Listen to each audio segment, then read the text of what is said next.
إن الحمد لله نحمده ونستعينه ونستغفره ونعوذ بالله من شرور أنفسنا ومن سيئات أعمالنا من يهده الله فلا مضل له ومن يضلله فلا هادي له ونشهد أن لا إله إلا الله وحده لا شريك له ونشهد أن سيدنا وسندنا وحبيب قلوبنا ومولانا محمدا عبده ورسوله أرسله بالحق بشيرا ونذيرا وداعيا إلى الله بإذنه وسراجا منيرا فقال تعالى إن الله وملائكته يصلون على النبي يا أيها الذين آمنوا صلوا عليه وسلموا تسليما اللهم صل على محمد وعلى آل محمد كما صليت على إبراهيم وعلى آل إبراهيم إنك حميد مجيد اللهم بارك على محمد وعلى آل محمد كما باركت على إبراهيم وعلى آل إبراهيم إنك حميد مجيد بلغ العلا بكماله كشف الدجى بجماله حسنت جميع خصاله صلوا عليه وآله الحمد لله আল্লাহ তাআলা শাহুর দরবারে শুকরিয়া যে আল্লাহ তাআলা শাহু আমাকে এবং আপনাদের সকলকে মহব্বত করে ভালোবেসে হায়াতের জিন্দেগির মধ্যে আল্লাহ তাআলা শাহু এখনো চলাফেরা করার সুযোগ তৌফিক দান করেছেন। এই জন্য জবান ছেড়ে কালিমাতুশ শুকর আদায় করি, সকলে বলি আলহামদুলিল্লাহ। আল্লাহ তাআলা শাহুর দরবারে আরো লাখ কোটি শুকরিয়া যে আল্লাহ তাআলা শাহু আমাকে এবং আপনাদেরকে মাহে রমজানুল মুবারক মাসে 23তম রোজা এবং চতুর্থ জুমাতে অংশগ্রহণ করার সুযোগ তৌফিক দান করেছেন। এই জন্য আরেকবার কালিমাতুশ শুকর আদায় করে সকলে বলে আলহামদুলিল্লাহ। আমাদের কাছ থেকে মাহে রমজানুল মুবারক মাস বিদায় নিয়ে চলে যাচ্ছেন। যাইতে যাইতে দেখা যাচ্ছে যে এমন একটা অবস্থা যে এই মাসের যে সম্মান আর কদর আমরা অনেকে হারিয়ে ফেলছি। কিন্তু আমাদের মধ্যে এমন হওয়া দরকার ছিল যে মাহে রমজানুল মুবারক মাস আমাদের থেকে বিদায় দিতেছেন। আল্লাহ রাসূল সাল্লাল্লাহু আলাইহি ওয়াসাল্লাম এই সময়টা যে আমলগুলো করতেন, যত আমলগুলো করতেন, সেইগুলো আমাদের প্রত্যেকটা উম্মতের আল্লাহ তাআলার বান্দার করা উচিত ছিল। যেমন এই মাসের অনেক গুরুত্বপূর্ণ একটা মাস। প্রথমত এই মাসে আল্লাহ তাআলা শাহু কালামে পাক নাযিল করেছেন। এই কালামে পাক নাযিল হয়েছে,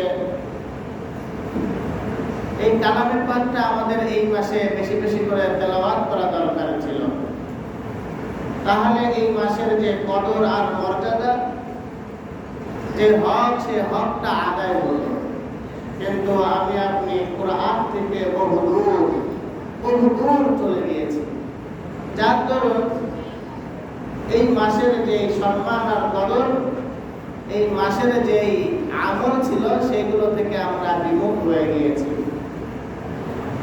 আল্লাহ রাসূল সাল্লাল্লাহু আলাইহি ওয়াসাল্লাম এই মাসে আসলেই তার কুরআন তেলাওয়াত আমলের দরজা এত পরিমাণ বাড়ায় দিতেন, যা আয়েশা সিদ্দিকা রাদিয়াল্লাহু তাআলা আনহা বলেন যে আমি তখনই টের পেতাম বা টের পেয়েছি যে রাসূলের এত আমল, যখন রাসূল সাল্লাল্লাহু আলাইহি ওয়াসাল্লাম রজব মাস যখন পেয়েছেন, তখনই বুঝে গিয়েছি যে এইটা রজব মাস, সামনে রমজান মাস। তার মানে রাসূল রজব মাসের আগে যে আমল করতেন, তার থেকে দ্বিগুণ আমল শুরু করতেন হলো রজব মাসে। রজব মাস থেকে, রজব মাস শেষ শাবান মাস, শাবান মাস শেষ রমজান মাস। আর এই রমজান মাস যখন অতিবাহিত হয়ে যাইতেছে, আল্লাহ রাসূল সাল্লাল্লাহু আলাইহি ওয়াসাল্লাম চিন্তা করতেন, কারণ রাসূল সাল্লাল্লাহু আলাইহি ওয়াসাল্লাম তো গায়েবের খবর জানতেন না, যতক্ষণ না আল্লাহ তাআলা শানহু না জানাইতেন। ঠিক কিনা বলেন? রাসূল কি গায়েব সম্পর্কে জানতেন? যেটা আল্লাহ তাআলা জানাইতেন, যখন যান রাসূল তাই জানতেন। রাসূল সাল্লাল্লাহু আলাইহি ওয়াসাল্লাম জানতেন না যে তার মৃত্যু কখন হবে, তার মাউতটা কখন হবে, এটা রাসূল জানতেন না। বিধায় রাসূল সাল্লাল্লাহু আলাইহি ওয়াসাল্লাম আল্লাহ তাআলার কাছে দোয়া করতেন যে আল্লাহুম্মা বারিক লানা ফি রজব ওয়া শাবান ওয়া বাল্লিগনা রমাদান। রমজান মাসের যে পরিপূর্ণ হক, যে সওয়াব, যে বরকত, যে মাগফিরাত, যে নাজাত আছে, হে রব্বে কারীম আপনি আমাকে দান করেন। এই দোয়াটা রজব মাস থেকে রাসূল বলতেন। তাহলে রজব মাস থেকে যখন রাসূল দোয়া করতেন আর রমজান মাসের বরকত চাইতেন, তাহলে এই বরকত থেকে আমি আপনি কয়বার বরকত আল্লাহ তাআলার কাছে চাই? যেমন রমজান মাসে আমরা জানি আমাদের ক্যালেন্ডারের উপরে লেখা আছে রহমতের 10 দিন, মাগফিরাতের 10 দিন, আর এখন চলছে নাজাতের 10 দিন। এই যে রহমতের যে 10 দিন আল্লাহ জাল্লা শানহু দিয়েছেন রমজান মাসের মধ্যে, কখনো কি একটু অনুভব করেছি, কখনো কি চিন্তা করেছি যে রমজান মাস পেলাম, রহমত আমি প্রাপ্ত হইলাম কিনা, রহমত আমি পেয়েছি কিনা, এরকম চিন্তা করেছি? মনে হয় না করেছে কিছু মানুষ ছাড়া। যারা একেবারে খোদা ভীরু, আল্লাহ ভীরু, যারা আল্লাহ জাল্লা শানহুকে ভয় করেন, আল্লাহ জাল্লা শানহুর হুকুম পালন করেন, নবী আরবি আলাইহিস সালামের তরিকায় চলেন, তারা কিছু সংখ্যক মানুষ তারা এই চিন্তা করেন এমন যে রহমতের আমি ভিখারি, রহমত আমার থেকে বিদায় নিয়ে চলে যাচ্ছে, আমি আল্লাহ তাআলার কাছ থেকে প্রতি রাতে প্রতিটা সময় কান্না করে যে কোনো মাধ্যমে আমি রহমতটা প্রাপ্ত হই। এমনটা কখনো আমাদের মধ্যে কি হয়েছে? হয় নাই। না হওয়ার মূল কারণ হলো আমাদের ঈমানটা দুর্বল ঈমান। আমাদেরকে একেবারে শয়তান গ্রাস করে নিয়েছে, যার দরুন আমরা অনেক দূরে চলে যাচ্ছি কোরআন ও হাদিস থেকে, অনেক দূরে চলে যাচ্ছি আল্লাহ ও আল্লাহ রাসূল থেকে, যার দরুন সমাজের মধ্যে, সমাজ তো পরের বিষয়, ঘরের মধ্যে অশান্তি, সমাজের মধ্যে অশান্তি, জেলার মধ্যে অশান্তি, এমনকি দেশের মধ্যে বিশৃঙ্খলা, অশান্তি হইতেছে একমাত্র মানুষ দিন থেকে দূরে থাকার কারণে। যখন প্রত্যেকটা মানুষের মধ্যে দিন, আল কোরআন ও হাদিস সম্পর্কে চলে আসবে, তখন ব্যক্তিগত জীবন, পারিবারিক জীবন, সামাজিকতা জীবন, রাষ্ট্রীয় জীবন, প্রত্যেকটা জায়গায় আমার আপনার ইনসাফ আর ন্যায়, সুন্দর আচরণ, এবং আমরা সকলেই আল্লাহ জাল্লা শানহুর এবং রাসূল সাল্লাল্লাহু আলাইহি ওয়াসাল্লামের তরিকায় চললেই আমি আপনি শান্তি ও কামিয়াবি, এছাড়া আমাদের কোনো শান্তি আর কামিয়াবি আসবে না।